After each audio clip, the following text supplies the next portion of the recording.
ನಮಸ್ಕಾರ, ಅಮೋಘ ನ್ಯೂಸ್ಗೆ ಸ್ವಾಗತ.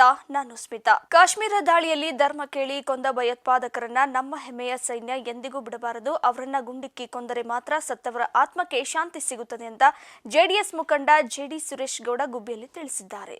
ಕಾಶ್ಮೀರದ ಪಹಲ್ಗಾಮ್ನಲ್ಲಿ ನಡೆದ ದಾಳಿಯಲ್ಲಿ ಮರಣ ಹೊಂದಿದವರಿಗೆ ಇಂದು ಗುಬ್ಬಿ ವೀರಣ್ಣ ಸರ್ಕಲ್ನಲ್ಲಿ ಗುಬ್ಬಿಯ ವಿವಿಧ ಸಂಘ ಸಂಸ್ಥೆಯವರು ಕ್ಯಾಲೆಂಡರ್ ಹಚ್ಚುವುದರ ಮೂಲಕ ಶ್ರದ್ಧಾಂಜಲಿ ಅರ್ಪಿಸಿದ ಕಾರ್ಯಕ್ರಮದಲ್ಲಿ ಮಾತನಾಡಿದ ಜಿಲ್ಲಾ ಪಂಚಾಯಿತಿ ಮಾಜಿ ಸದಸ್ಯ ಬಿಜೆಪಿ ಮುಖಂಡ ಚಂದ್ರಶೇಖರ್ ಬಾಬು, ಕಳ್ಳ ಮಾರ್ಗಗಳಿಂದ ನುಸುಳಿ ಬರುವ ಭಯೋತ್ಪಾದಕರಿಗೆ ನಮ್ಮ ಸೈನಿಕರು ಸರಿಯಾಗಿ ಉತ್ತರಿಸಲಿದ್ದಾರೆ.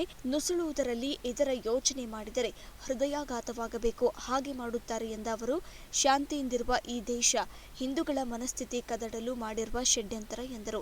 ಈಗಾಗಲೇ ಗೃಹ ಮಂತ್ರಿ ಅಮಿತ್ ಶಾ ಕರೆ ಕೊಟ್ಟಿದ್ದು, ನಮ್ಮ ಸೈನಿಕರು ಈ ಕೃತ್ಯಕ್ಕೆ ಕಾರಣರಾದ ಒಬ್ಬೊಬ್ಬ ಭಯೋತ್ಪಾದಕರನ್ನ ಸದೆ ಬಡಿಯುತ್ತಾರೆ ಎಂದರು. ಇನ್ನು ಕಾರ್ಯಕ್ರಮದಲ್ಲಿ ಪಟ್ಟಣ ಪಂಚಾಯಿತಿ ಸದಸ್ಯರಾದ ಜಿಆರ್ ಶಿವಕುಮಾರ್, ಮೊಹಮ್ಮದ್ ಸಾದಿಕ್, ಜಿಲ್ಲಾ ಪಂಚಾಯಿತಿ ಸಿಆರ್ ಶಂಕರ್ ಕುಮಾರ್, ಟಿಎಸ್ ಶಿವಮೂರ್ತಿ, ವಾಟಾಳ್ ನಾಗರಾಜ್, ವಸಂತ್ ಇತರರು ಹಾಜರಿದ್ದರು. ರಂಗನಾಥ್, ಅಮೋಘ್ ಟಿವಿ, ಗುಬ್ಬಿ. ಕಾಶ್ಮೀರಿನಲ್ಲಿ ನಡೆದಂತ ಏನು ಒಂದು ಉಗ್ರಗಾಮಿಗಳ ಅಟ್ಟಹಾಸದಲ್ಲಿ ಮೆರೆದಿದ್ದಾರೆ, ಇದಕ್ಕೆ ಇಡೀ ಭಾರತೀಯರು, ಜಾತ್ಯತೀತವಾಗಿ ಭಾರತೀಯರು ಇದಕ್ಕೆ ಧಿಕ್ಕಾರವನ್ನು ಸೂಚಿಸಿದ್ದಾರೆ. ಏಕೆಂದರೆ ನಿನ್ನೆನೇ ಜಮ್ಮು ಕಾಶ್ಮೀರಿನ ಮುಖ್ಯಮಂತ್ರಿ ಆದಿಯಾಗಿ ನಮ್ಮೆಲ್ಲರ ಹೋಮ್ ಮಿನಿಸ್ಟರ್ ಆದಂಥ ಅಮಿತ್ ಶಾಜಿ ಆಗಿ ಯಾವ ರೀತಿ ಉಗ್ರಗಾಮಿಗಳನ್ನು ಅಡಿಸ್ತೀವಿ ಅಂತ ಹೇಳಿದರೆ ಅದು ಅಕ್ಷರಶಃ ಸತ್ಯ ಆಗಬೇಕು. ಉಗ್ರಗಾಮಿಗಳಿಗೆ ಒಂದೇ ಇರೋಂಥದ್ದು ಗುಂಡಿಕ್ಕಿನೇ ಅವ್ರನ್ನ ನಡು ಬೀದಿನಲ್ಲಿ ಶೂಟ್ ಮಾಡಬೇಕು ದಯಮಾಡಿ. ಏಕೆಂದರೆ ಇವತ್ತು ಜಮ್ಮು ಕಾಶ್ಮೀರ ಶಾಂತಿ ನೆಲೆಸಿ ಪಾಪ ಅಲ್ಲಿಯ ಎಲ್ಲ ವ್ಯವಹಾರಸ್ಥರುಗಳಿಗೆ ಪರಿಪೂರ್ಣವಾದ ಈ ಒಂದು ಟೈಮು ವ್ಯವಹಾರ ನಡೆಯುವಂಥ ಕಾಲ ಆಗಿತ್ತು.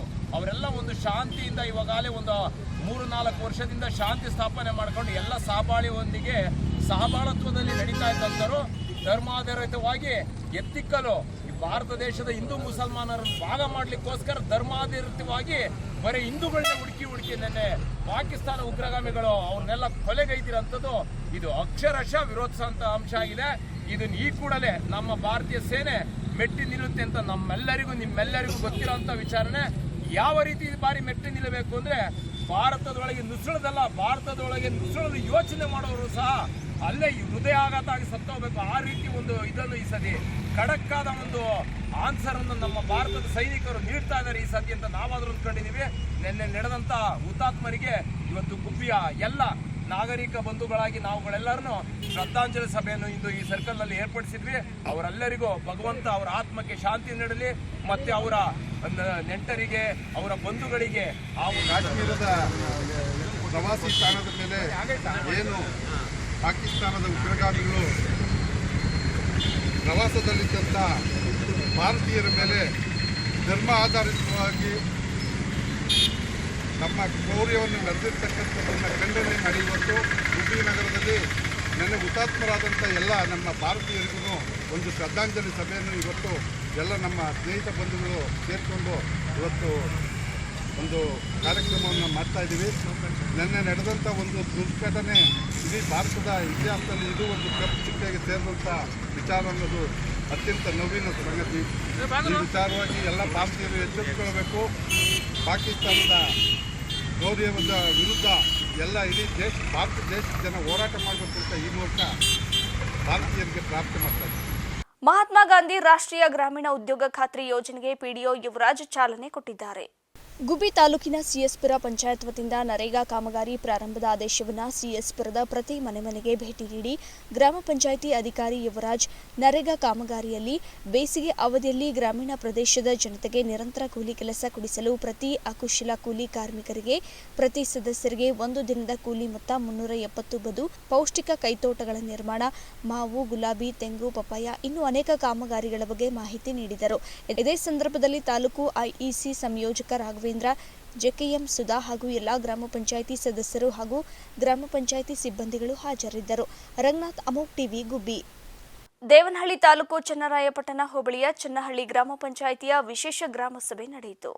ತಾಲೂಕಿನ ಚನ್ನಹಳ್ಳಿ ಗ್ರಾಮ ಪಂಚಾಯಿತಿ ವ್ಯಾಪ್ತಿಯ ಪೋಲಿನಹಳ್ಳಿ ಗ್ರಾಮದ ಸರ್ಕಾರಿ ಶಾಲಾ ಆವರಣದಲ್ಲಿ 2025-26ನೇ ಸಾಲಿನ ವಿಶೇಷ ಗ್ರಾಮ ಸಭೆಯ ಚನ್ನಹಳ್ಳಿ ಗ್ರಾಮ ಪಂಚಾಯಿತಿ ಅಧ್ಯಕ್ಷ ರಾಧಾಕೃಷ್ಣ ಅವರ ಅಧ್ಯಕ್ಷತೆಯಲ್ಲಿ ನಡೆಯಿತು.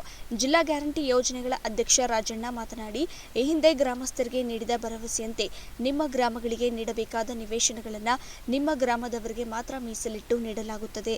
ಎಲ್ಲರೂ ಸಮಾಧಾನದಿಂದ ಇದ್ದು ಸರ್ಕಾರಗಳ ಮಾನದಂಡದಂತೆ ನೀಡಲಾಗುತ್ತದೆ. ಎಲ್ಲರೂ ಸಹಕರಿಸಿ ಅಂತ ತಿಳಿಸಿದ್ರು. ಅದನ್ನ ಮನೆಗೆ ಕಟ್ಕೊಂಡ್ಬಿಡ್ಬೇಕು, ಸೈಟ್ ಫಾರ್ಮೇಶನ್ ಮಾಡಿಸಕ್ ಕೂಡ ಹೇಳಿದ್ವಿ. ಅವ್ ಮನೆಗೆ ಕಟ್ಕೊಂಡ್ಬಿಡ್ರಿ ಅಂತ ಕೂಡ ಹೇಳಿದ್ವಿ. 9-10 ಹಾಕೊಡ್ತೀವಿ ಅಂತಾನೆ ಹೇಳಿದ್ವಿ. ಇಷ್ಟೊಂದು ನಿರ್ಬಂಧನೆ ಇರ್ಲಿಲ್ಲ ಅವಾಗ ಪಂಚಾಯತಿಯಲ್ಲಿ ನಾವು 9-10 ಹಾಕೊಡಿದ್ರೆ ನೀವು ಕಟ್ಕೊಂಡಿರಿ, ಯಾರು ಕೂಡ ತೊಂದರೆ ಆಗ್ತಾ ಇಲ್ಲ. ಏನೋ ಅವಕಾಶ ಕೂಡಿ ಬರಿಲ್ಲ. ಈಗ ಅವಕಾಶ ಕೂಡಿ ಬಂದಿದೆ. ಈಗ ಅದನ್ನ ಬಹಳ ದಿನದಿಂದ ತಾವು ಕೂಡ ಕಾಪಾಡ್ಕೊಂಡ್ ಬಂದಿದ್ದೀರಿ.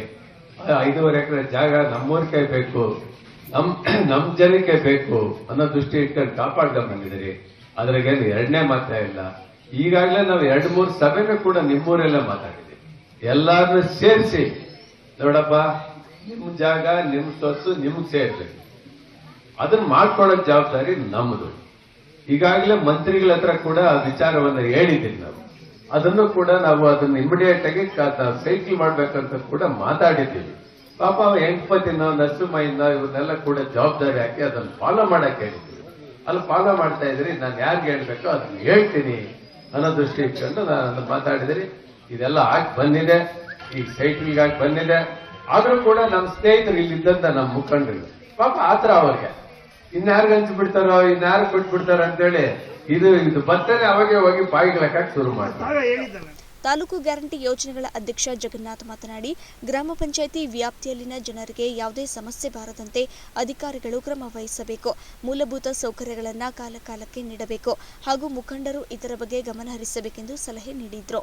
ನಿಮ್ಮ ಮುಂದೆ ಬಂದಿರತಕ್ಕಂಥವ್ರು ಎಲ್ಲ ಅಧಿಕಾರಿಗಳು ಕೂಡ ಈ ಗ್ರಾಮಕ್ಕೆ ಬಂದವರು. ಇವತ್ತು ಏನು ಬಂದಿರತಕ್ಕಂಥ ವಿಚಾರ ಅಂತಂದ್ರೆ, ತಮ್ಮ ತಮ್ಮ ಅನ್ಯಾಯಗಳಾಗಿ ಏನು ಕೆಲಸ ಕಾರ್ಯಗಳು, ನಿಮಗೇನು ಸರ್ಕಾರದಿಂದ ಅನುದಾನಗಳು ಬರ್ಬೋದು, ನಿಮ್ಗೇನು ಸಿಗ್ಬಹುದು, ನಮ್ಮ ಗ್ಯಾರಂಟಿ ವತಿಯಿಂದನೂ ಅಷ್ಟೇ ಎಲ್ಲ ತರವಾದ ಸಹಕಾರ ಏನು ಸರ್ಕಾರದಿಂದ ಸಿಗ್ತದೆ ಅಂತೇಳಿ ನಿಮ್ಗೆ ಅರಿವು ಮೂಡಿಸೋದಕ್ಕೆ ಎಲ್ಲ ಅಧಿಕಾರಿಗಳು ಬಂದವರು.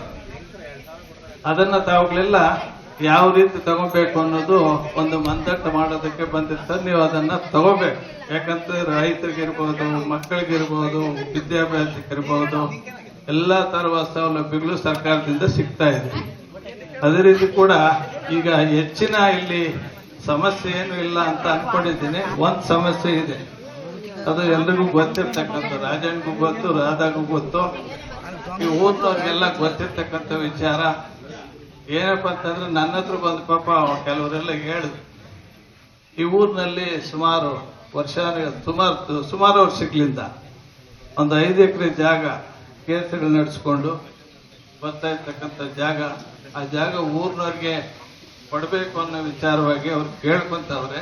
ಅದೇ ರೀತಿ ಕೂಡ ಎಲ್ಲ ಪಂಚಾಯಿತಿ ಆದ್ಯಂತ ಎಲ್ಲ ಕೊಡಬೇಕು ಅನ್ನೋ ಉದ್ದೇಶ ಇರಬಹುದು. ಆದ್ರೂ ಕೂಡ ಈ ಊರಿನ ಸಂಬಂಧಪಟ್ಟಂತ ಜಾಗ ಎಲ್ರಿಗೂ ಕೊಡಿ, ಊರಿನವರಿಗೆ ಏನು ಅನುಕೂಲ ಮಾಡಬೇಕು ಮಾಡಿ ಅಂತ ನಾನು ಕೇಳ್ಕೊಂತೀನಿ.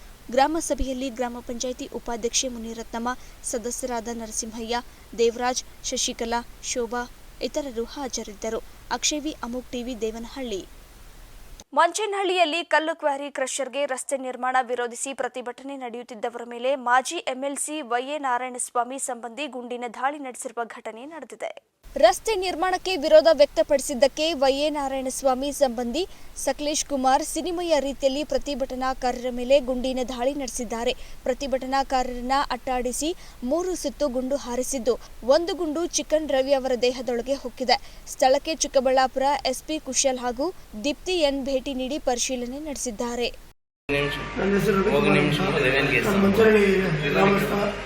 ನಾವು ಅಲ್ಲಿ ಅಕ್ರಮವಾಗಿ ರಸ್ತೆ ನಿರ್ಮಿಸ್ತಾ ಇದ್ದೇವೆ. ನಾವು ಹೋಗಿ ಏನಪ್ಪ ಇದು ಸರ್ಕಾರಿ ಮಾಡುವಂಥ ಕೆಲಸ, ನೀವು ಬೇಕಾಗಿ ನೀವೇನು ಮಾಡ್ತೀರಾ, ನೀವು ಮಾಡೋಂಗಿಲ್ಲ, ಪಬ್ಲಿಕ್ ಅದರ್ಸ್ ಮಾಡೋಂಗಿಲ್ಲ ಅಂತ ನಾವು ಹೇಳಿದ್ದೀವಿ. ನಮ್ಮ ಅಧಿಕಾರಿಗಳೆಲ್ಲ ನಮಗೆ ಅನುಮತಿ ಕೊಟ್ಟಿದ್ದಾರೆ. SI ಅಧಿಕಾರಿಗಳು ನಮಗೆ ಅನುಮತಿ ಕೊಟ್ಟಿದ್ದಾರೆ, ತಹಸೀಲ್ದಾರ್ ಅನುಮತಿ ಕೊಟ್ಟಿದ್ದಾರೆ.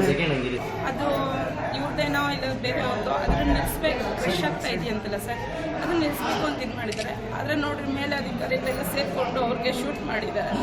ಶೂಟ್ ಮಾಡಿರೋದ್ರಿಂದ ಏನಾದ್ರು ಹೆಚ್ಚು ಕಡಿಮೆ ಆದರೆ ನಮ್ಗೆ ಏನು ಸರ್, ನನ್ನ ಮಕ್ಕಳಿಗೆ ನನಗೆ ಯಾರು ಈಗೇನೋ ಕಾಲಿಗೆ ಮಾಡಿದ್ದಾರೆ, ಮತ್ತೆ ಪ್ರಾಣ ಹೋಗಲ್ಲ ನಾ ಏನು ಗ್ಯಾರಂಟಿ? ನೀವು ಮಾತಾಡ್ಸಿದ್ರೆ ನಮ್ಮ ನೋಡಿದ್ರು ಈಗಲೇ ಸರ್ ನಾನು ಊರಿಗೆ ಹೋಗಿದ್ದೆ, ಊರಲ್ಲಿಂದ ಬರೋಷ್ಟರಲ್ಲಿ ಫೋನ್ ಹಾಕಿದ್ರು, ಊರಲ್ಲಿಂದ ಓಡ್ ಬಂದೆ ಸರ್. ನಿಮ್ಮ ಹೆಸರು ಚಂದ್ರಕಲಾ ಅಂತ, ಯಾವ್ದು ನಿಮ್ಮದು? ಬೂದಿಗೆರೆ ತವ್ರ ಮನೆ. ಇಲ್ಲಿ ಮಂಚನಹಳ್ಳಿ ಕೊಟ್ಟಿರೋ ಸರ್ ನನಗೆ. ಮಂಚನಹಳ್ಳಿಯಲ್ಲಿ ರವಿಕುಮಾರ್ ಅಂತ ನನ್ನ ಗಂಡ. ಇಷ್ಟು ವರ್ಷ ಎಷ್ಟು ದಿನದಿಂದ ಸ್ಟ್ರೈಕ್ ಮಾಡ್ತಾ ಇದ್ದೀರಾ? ನಿಮ್ಮ ಮನೆಯಲ್ಲಿ ಏನಾದ್ರು ಹೇಳಿದ್ರು ಇದ್ರ ಬಗ್ಗೆ ನಿಮಗೆ? 2 ತಿಂಗಳಿಂದ ಹೇಳಿ ಏನು ಹೇಳಿಲ್ಲ ಸರ್. ಆದರೆ ಸ್ಟ್ರೈಕ್ ಮಾಡ್ತಾ ಇದ್ದೀನಿ, ನನ್ನ ಮಕ್ಳಿಗೆ ಒಳ್ಳೇದಾಗಬೇಕು, ಅನ್ಯಾಯವಾಗಿ ದುಡ್ಡು ಬರೋದು ನನಗೆ ಬೇಡ, ನನ್ನ ಮಕ್ಳಿಗೆ ನನಗೆ ಒಳ್ಳೇದಾಗಬೇಕು, ನನ್ನ ಮಕ್ಳಿಗೆ ಯಾರು ಬೈಕೋಬಾರ್ದು, ದೇವರು ಶಿಕ್ಷೆ ಕೊಡಬಾರ್ದು, ಅನ್ಯಾಯ ನಾವು ತಿನ್ನಲ್ಲ ಒಡವೆ ಅಂತ ಅವರು ಇದು ಮಾಡ್ತಾಯಿದ್ರು. ಏನು ಜನಗಳಿಗೋಸ್ಕರ ಅಲ್ವಾ ಮಾಡ್ತಿರೋದು, ನಾವು ಇದು ಮಾಡ್ತಾರೆ ಸರ್. ನಮ್ಗೆ ದುಡ್ಕೊಂಡು ತಿನ್ನೋದಕ್ಕೆಲ್ಲ ಅಂಗಡಿ ಇದೆ, ನಾವು ಆರಾಮಾಗಿ ದುಡ್ಕೊಂಡು ತಿಂತೀವಿ ಸರ್. ಆ ಅಪ್ಪಗೆ ಏನು ಸರ್ ಬೇಕಾಗಿತ್ತು? ಅದಕ್ಕೆ ಅಪ್ಪ ಏನು ಜನಗಳಿಗೆ ಒಳ್ಳೇದಾಗಲಿ ಅಂತ ನಮಗೇನು ದುಡ್ಡು ಆಸೆ ಬಿದ್ದು ಆ ಥರ ಮಾಡೋಕ್ಕೆ ಹೋಗಿಲ್ಲ. ಅವರು ದಂಡಿಯಾಗಿ ದುಡ್ಕೊಂಡು ತಿನ್ನೋ ನಾವೇ ಒಂದು 10 ಜನಕ್ಕೆ ಹಾಕ್ತೀವಿ ಅಷ್ಟಿದೆ. ಆದರೆ ಅವ್ರು ನ್ಯಾಯಕ್ಕೋಸ್ಕರ ಓಡಾಡಿದ್ರೆ ಈ ಥರ ಮಾಡಿದಾರಲ್ಲ ಸರ್ ಅವರು. ಜಮೀನು ನಿಮ್ದು ಇದೆಯಲ್ಲಿ? ಇದೆಯಂತೆ ಸರ್. ಅಂದರೆ ನಮ್ಮ ತಾತನವ್ರ ಕಾಲದ್ದು ಇದೆಯಂತೆ. ಅದನ್ನ ಏನೋ ಅಗ್ರಿಮೆಂಟ್ ಹಾಕಿ ಏನೋ ದುಡ್ಡು ತೊಗೊಂಡಿದ್ದಾರೆ ಅಂತ ಗೊತ್ತು. ನಮ್ಮ ಯಜಮಾನ್ರು ಸೈನ್ ಮಾಡಿಲ್ಲ ಅದರಲ್ಲಿ. ಅದಕ್ಕೋಸ್ಕರ ಅವರು ಇದು ಮಾಡಿದ್ರು. ಇವರೆಲ್ಲ ಬಂದ್ಬಿಟ್ಟು ಈ ಥರ ಇದು ಮಾಡಿದ್ರೆ ನಮ್ಮ ಹೊಲಗಳಿಗೆಲ್ಲ ನೀರು ಇಲ್ದಿರಾಗುತ್ತೆ, ಆ ಥರ ಈ ಥರ ಅಂತ ಹೇಳಿದ್ರು. ಸ್ವಲ್ಪ ಅದು ಗೊತ್ತು. ಅದರಲ್ಲಿಂದ ಬೇರೆ ಥರ ಜಗಳ ಆಯಿತು. ಹೋಗಿ ಇದಕ್ಕೆ ಕಂಪ್ಲೇಂಟ್ ಕೊಟ್ಟಿದ್ದೀನಿ ಸರ್. ನಾನು ಹೋಗಿ ಮಂಚನಹಳ್ಳಿ ಪೊಲೀಸ್ ಸ್ಟೇಷನಲ್ಲಿ ಕಂಪ್ಲೇಂಟ್ ಕೊಟ್ಟಿದ್ದೀನಿ. ಆದರೆ ಯಾರೂ ತೊಗೊಂಡಿಲ್ಲ. ಅದು ಅಧಿಕಾರಕ್ಕೆ ಯಾರು ಅದ್ರ ಬಗ್ಗೆ ರೆಸ್ಪಾನ್ಸ್ ತಗೊಳ್ಳಿಲ್ಲ, ಸುಮ್ಮನೆ ಮುಚ್ಚಿಬಿಟ್ರು ಆ ಕೇಸು. ಮತ್ತೆ ಇವರು ಏನೋ ಅಲ್ಲಿ ಬಂದವರು ಇವಾಗ ಜಮೀನ್ ಬಗ್ಗೆ ಗಲಾಟೆ ಆದ್ಮೇಲೆ ಯಾರು ಹೋಗ್ಬಾರ್ದಲ್ಲ ಸರ್, ಸೀಸ್ ಮಾಡಾಕ್ಬೇಕು. ಯಾರು ಹೋಗ್ಬಾರ್ದು, ಇವ್ರು ಹೋಗ್ಬಾರ್ದು, ಅವ್ರು ಹೋಗ್ಬಾರ್ದು. ಆ ಥರ ಮಾಡ್ತೀರಾ? ಹೋಗಿ ಇದು ಮಾಡಿಕೊಂಡು ನೋಡ್ರಿ ಸರ್, ಈ ಥರ ಪರಿಸ್ಥಿತಿ ತಂದಿದ್ದಾರೆ. ನಾವೆಲ್ಲೋ ಇರ್ತೀರಿ, ನಮಗೆ ಇದಿಷ್ಟು ಸುದ್ದಿಗಳು ನೋಡ್ತಾ ಇರಿ ಅಮೋಘ್ ಟಿವಿ, ಎಂದೆಂದಿಗೂ ನಿಮ್ಮೊಂದಿಗೆ.